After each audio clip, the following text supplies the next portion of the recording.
Welcome to the premiere episode of VR Supercar, a new series whose sole purpose is to put you behind the wheel with the owners of automobiles and hear what it's like to own these cars from their perspective. But today we have a special treat for you. We're in Scotts Valley, California, outside of the world-renowned specialist Cizeta Motors. And today they finished restoration of a prototype vehicle that hasn't seen the road in over 30 years. And you're gonna get to go for the very first test drive that this car has seen in a long time. Follow me. But before we head back into the service bay, let's go back to December 5th, 1988. I may have had a sneak preview, yes. All right, can you just give us some idea of what we're doing? Well, it's very exciting. It is, I think it's the first new car from the ground up. You know, most, especially here in California, there's so many kind of goofy car projects that involve something with a fiberglass body and a Chevy engine and a Ford transmission and something else, whereas this is the first real, totally new, ground-up car, one-man's vision kind of thing, I think, since Lamborghini, so it's very exciting. It's a brand new motor, it's a 16-cylinder. Can we take a look at the car? Ladies and gentlemen, let's take a look. Cizeta Moroder 16-cylinder. Cizeta Moroder, the dawning of a new era. 16-cylinder, 64 valves, the first Italian sports car in 25 years. An experience you'll never forget. An Italian boy's fantasy has become a man's reality. The Cizeta Moroder is born. Here we are back in the service area at Canepa. If you look to your right up on the lift, you can see the subject of our episode, the Cizeta Moroder V16T.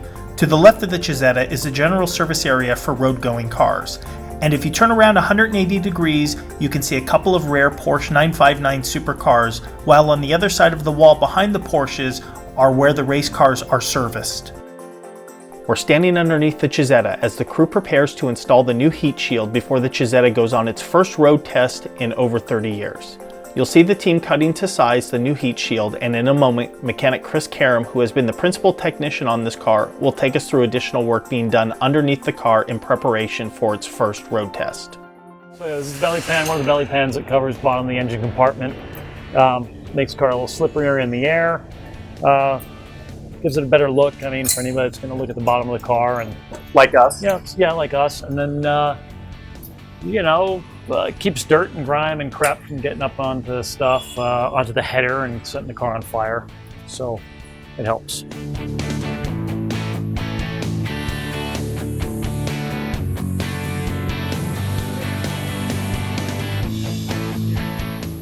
So here we are today at Canepa Motors with the prototype for the Cizeta Moroder, and today mechanic Chris Carem is going to show us what makes this car special and the work that he's done.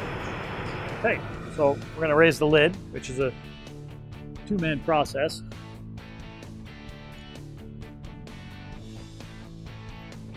You good? Okay.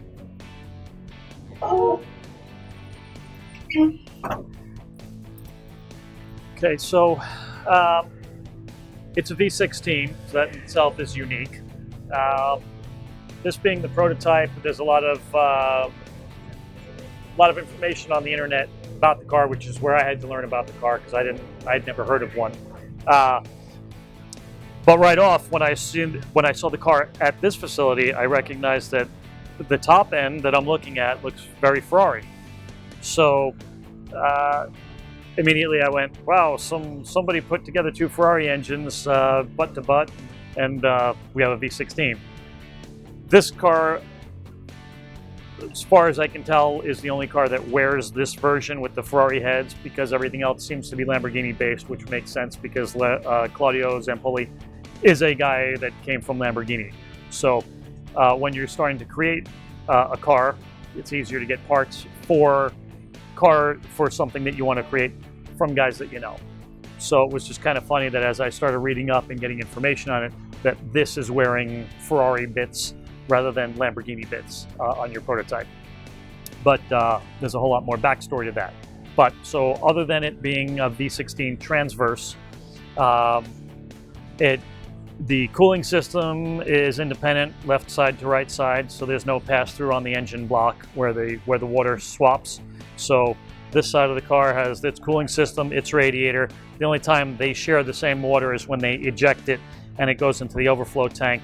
And that's the only time the water from one side will meet the water from the other side and mingle. And one of the big things that you discovered in working on this car is after you got your hands dirty and deep into this engine, you realized the car had only been really running on 14 cylinders, not 16. Yeah, so I got to it and the car had already been taken apart by the guys here at Canepa, and they were already sending out the, the stuff that we normally deal with, which is fuel injection and cooling system, which just rots to hell. And then the fuel system, obviously, the fuel lays in there and turns to varnish. So that had already been off of there. So I had a simple task of just looking down the injector ports, and you could see the intake valves, and I'm looking going, wow, they put a lot of miles on the car.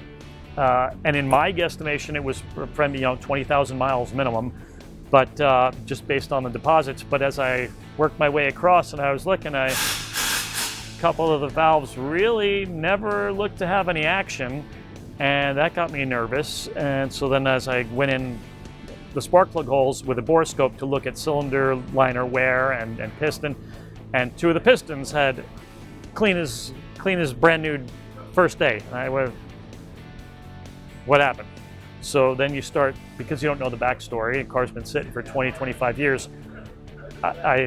Did the car get sidelined because it had a catastrophic failure of some kind and they replaced those two pistons and they never refired the engine? Or, how did we get to this? How are we in this state currently? So those were the question marks in my head. But we did a compression test and everything was good. We knew the fuel injectors were going to be fine. They were going to be brand new. The fuel distributors were going to be redone. I was redoing all the fuel lines. So as far as feeding the engine, we were going to be okay. The health of the engine seemed okay compression-wise. Physically looking at it, from what you can see visually with a borescope, things looked fine. So at that point, other than maybe connecting rod bearing or crankshaft bearing, because we've not had the engine apart, was that what sidelined the car. So you still have questions, but based on compression, things were mainly in a good place. The next thing was to rotate the engine over and get oil pressure up. If the oil pressure comes up just off the starter, chances are pretty good we don't have a major leak, which would be connecting rod bearing or main bearing. So that was basically what we were doing, as trying to work our way backward in the chronology of why did the car end up not being driven, because we had no story. So in doing all the bits and pieces of math, you just go, well, if we've got good oil pressure and everything looks healthy, now once we get bits in place, we should be able to start it and not see anything fly out and have a major problem. And that's how we went about it. So today we're going to take it out for its first test drive ever in 25 years. Well, yeah. Should we show them how we drop the lid and take this baby out? Sure. It's a two-handed job. Down, 3, 2, 1. That's it. All right, let's go. And if you look around, you can see a sampling of all 9 production cars that have been built, including 1 convertible.